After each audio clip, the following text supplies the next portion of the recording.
আসসালামু আলাইকুম। অবশেষে অনেক ধরনের জল্পনা কল্পনা শেষ করে রাষ্ট্রপতি নির্বাচিত হলেন মির্জা ফখরুল ইসলাম আলমগীর সাহেব।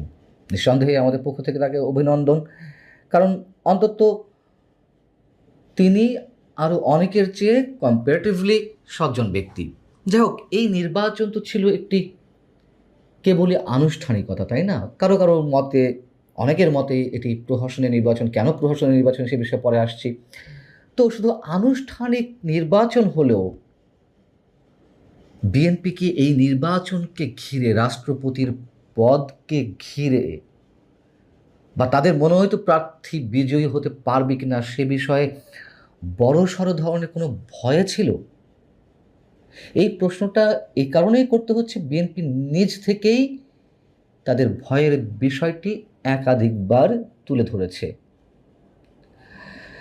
সংবিধান অনুযায়ী রাষ্ট্রপতির পদ অবশ্যই একটি নিরপেক্ষ এবং সর্বোচ্চ সাংবিধানিক পদ, আমরা সবাই জানি।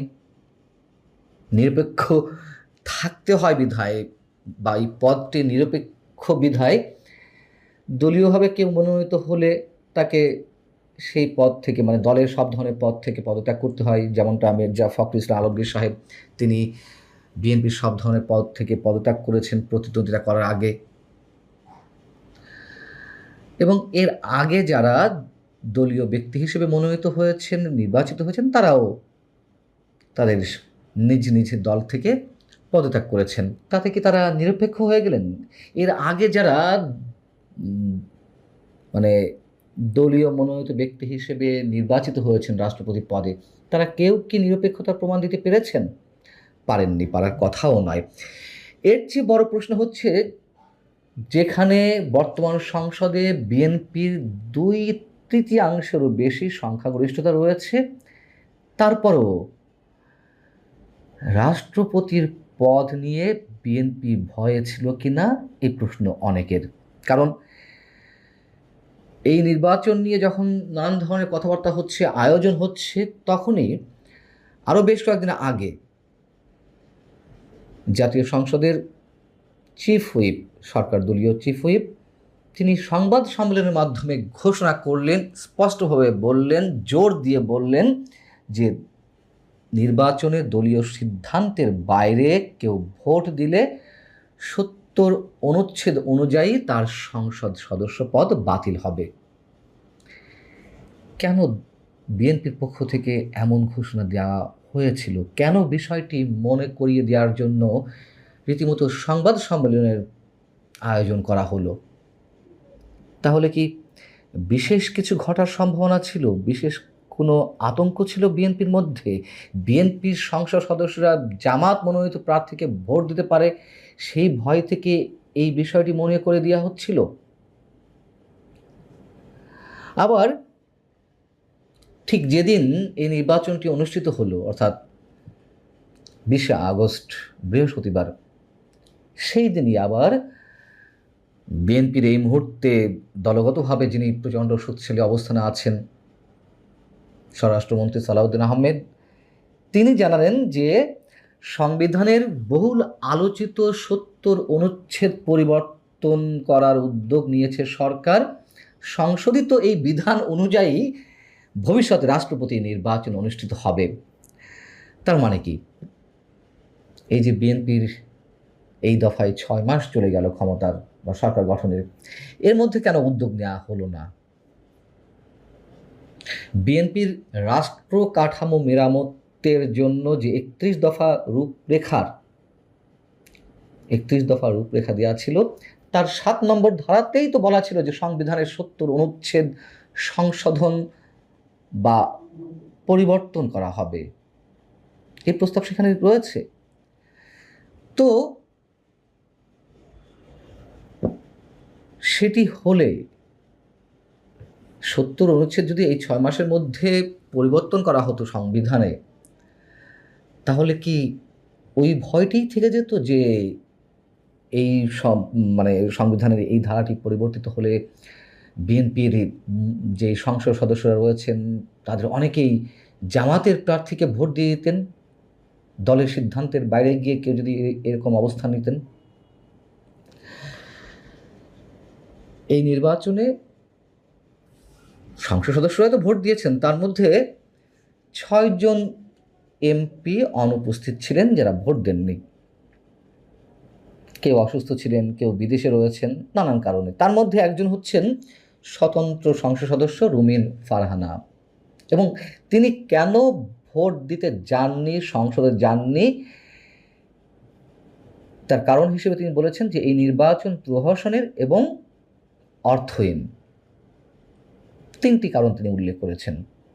প্রথম কারণ হিসেবে তিনি বলছেন যে আমার কাছে রাষ্ট্রপতি নির্বাচনকে অর্থহীন মনে হয়েছে। এই ভোটের ফলাফল কি তা সবার জানা, তাহলে এটাকে ভোট বলবো কেন? সুতরাং এটা মনোনয়ন, নির্বাচন নয়। কথা সত্য, এই কথা আমরা সবাই জানি। প্রথমে যেটি বলছিলাম যেটি কেবলই একটি আনুষ্ঠানিকতা। দ্বিতীয়ত হচ্ছে তিনি বলছেন যে এত বড় একটি গণ আন্দোলন, গণ অভ্যুত্থান হয়ে গেল, যার সঙ্গে জাতি হিসেবে আমাদের আত্মত্যাগ, অনেক স্বপ্ন জড়িত, তাহলে আমরা সবাই মিলে কেন একজন অরাজনৈতিক এবং গ্রহণযোগ্য ব্যক্তিকে রাষ্ট্রপতি পদে মনোনীত করতে পারলাম না? অর্থাৎ সংবিধান অনুযায়ী রাষ্ট্রপতির পদটি নিরপেক্ষ এবং সর্বোচ্চ সাংবিধানিক, যে কথাটি প্রথমে বলছিলাম সেটাই তিনি মনে করে দিয়েছেন।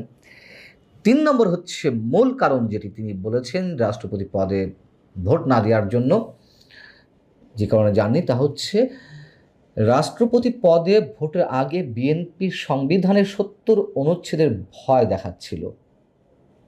অথচ 2016 সাল থেকে বিএনপি ভীষণ 2030 এর কথা বলে, গলার রক ফুলিয়ে নানান ধরনের কথাবার্তা বলে আসছিল।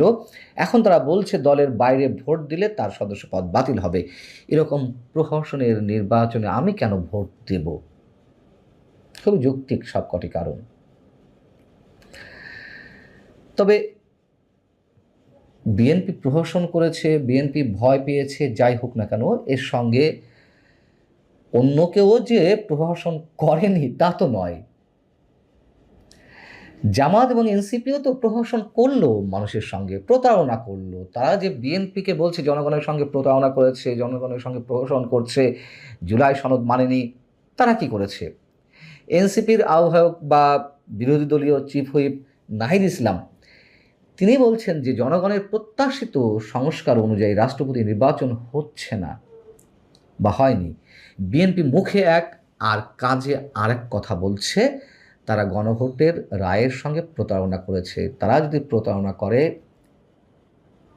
এরা কি করলো? এই যে নাহিদ ইসলামরা, ডাক্তার শফিকুর রহমানরা, জামাত, এনসিপি, তারা কি করলো? তারা খুব বিশ্বাসযোগ্যতার প্রমাণ দিয়েছে জনগণের সঙ্গে।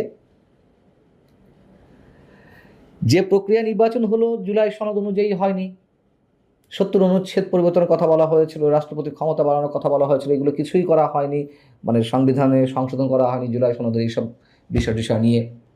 তো যেহেতু করেনি, সেই না করার মধ্য দিয়ে রাষ্ট্রপতি নির্বাচনটি অনুষ্ঠিত হলো। বিএনপি এই প্রক্রিয়ায় তারা নিজেরাই অংশগ্রহণ করলো, নিজেরাই শুরু করলো এই প্রক্রিয়া। তাহলে এটি যখন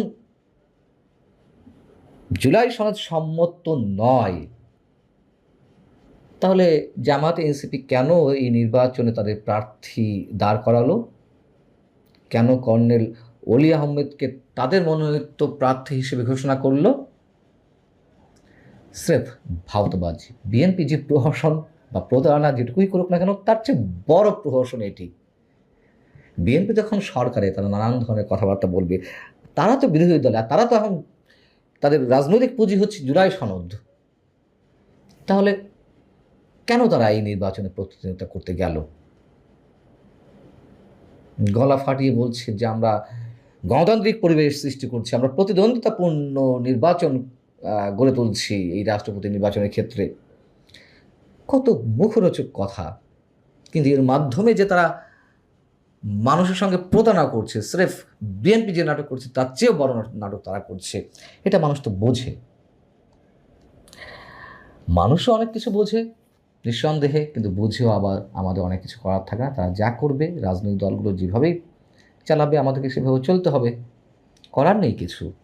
এভাবেই